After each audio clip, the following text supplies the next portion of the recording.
Serangan udara Israel menghantam Gaza pada Selasa 18 Maret 2025. Serangan mengakibatkan lebih dari 400 orang meninggal dunia dan mengancam runtuhnya gencatan senjata 2 bulan.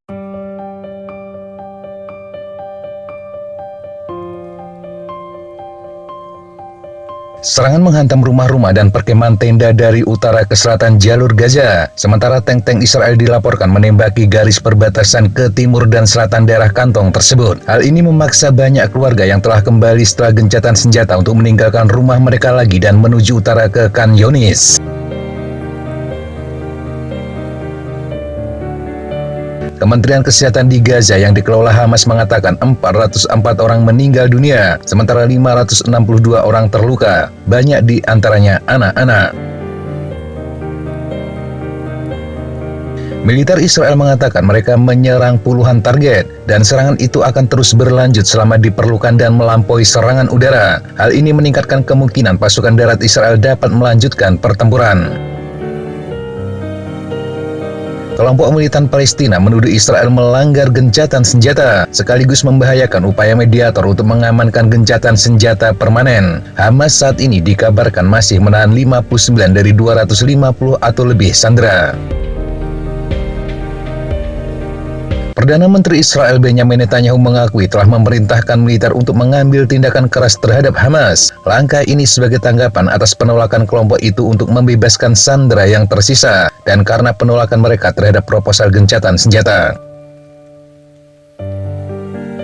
Mesir, salah satu mediator dalam kesepakatan gencatan senjata, menyerukan pengendalian diri. Mereka juga mendesak semua pihak untuk bekerja menuju kesepakatan yang langgeng. Kepala Hak Asasi Manusia PBB Volker Turk mengatakan dia merasa ngeri dengan pemboman Israel. Ini akan menambah tragedi demi tragedi. Dia menyebutkan langkah Israel untuk menggunakan kekuatan militer lebih besar hanya akan menambah penderitaan bagi penduduk Palestina yang sudah menderita dalam kondisi yang sangat buruk. Israel sebelumnya telah menghentikan pengiriman bantuan ke Gaza selama lebih dari 2 minggu, langkah yang memperburuk krisis kemanusiaan. Media Israel mengatakan pemerintah setempat membuka tempat perlindungan di beberapa area di pusat komersial Tel Aviv. Hal ini untuk mempersiapkan kemungkinan pembalasan dari Hamas atau Yaman.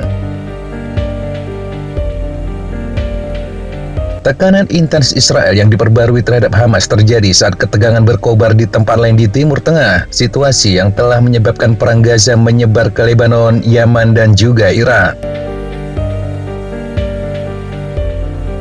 Serangan terakhir jauh lebih luas skalanya daripada serangan pesawat tak berawak yang telah dilakukan Israel baru-baru ini. Serangan ini menyusul upaya selama berminggu-minggu yang gagal untuk menyetujui perpanjangan gencatan senjata yang disepakati pada 19 Januari 2025. Di antara mereka yang meninggal adalah Muhammad Al-Jamasi, seorang anggota senior kantor politik Hamas. Dia meninggal bersama anggota keluarganya termasuk cucu-cucunya. Mereka berada di rumahnya di kota Gaza ketika serangan udara terjadi. Secara keseluruhan, sedikitnya 5 pejabat senior Hamas meninggal bersama dengan anggota keluarga mereka. Di Washington, juru bicara Gedung Putih Brian Hooks mengatakan Israel telah berkonsultasi dengan pemerintah Amerika sebelum melakukan serangan. Menurutnya, Hamas bisa saja membebaskan sandera untuk memperpanjang gencatan senjata, tetapi sebaliknya memilih penolakan dan perang. Sementara Kremlin mengatakan pihaknya prihatin dengan laporan banyaknya korban di antara penduduk sipil.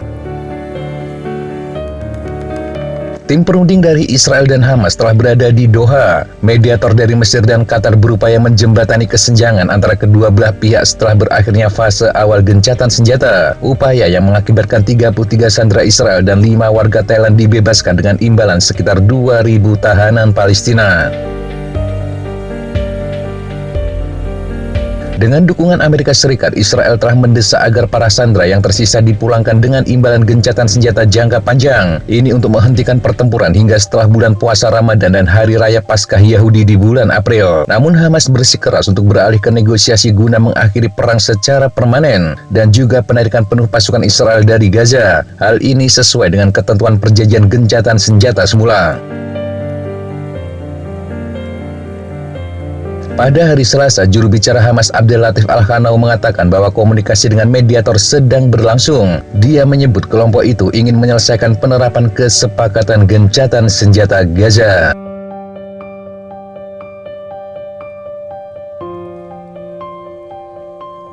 Demikian sahabat jejak apa informasi yang bisa kita sampaikan untuk kesempatan kali ini. Sampai jumpa di kesempatan yang berbeda. Tetap semangat dan jaga kesehatan. Salam Fly Like an Eagle, Fight Like a Falcon.